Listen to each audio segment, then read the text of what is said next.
My name is Pastor Elle. I use pronouns like she or they. I'm a campus minister in Chicago for a joint Lutheran Episcopal campus ministry downtown on the Loop, where I also pastor to a group of unhoused folks.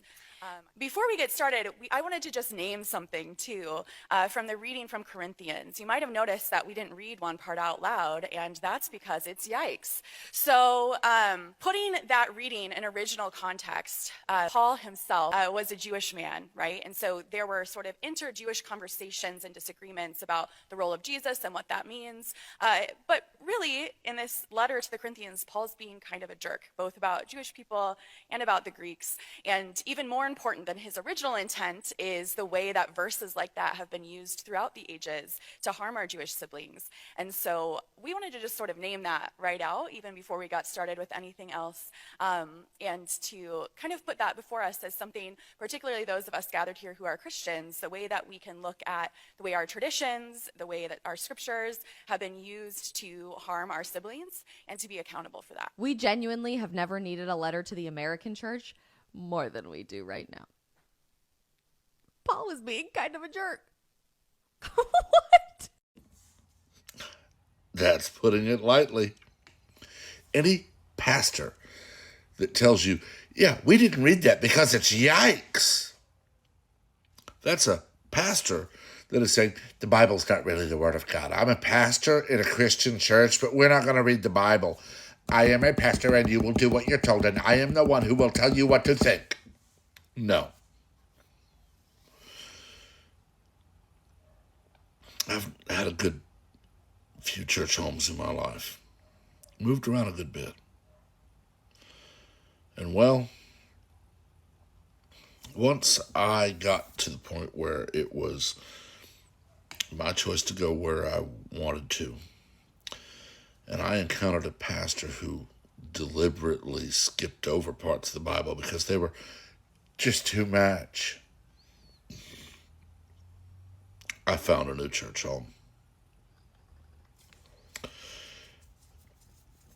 Every single word of the Bible should be taught, especially the yikes parts. Paul didn't write his letters to the Corinthians, the Phoenicians, the Philippians, the Thessalonians. He didn't write his letters to coddle.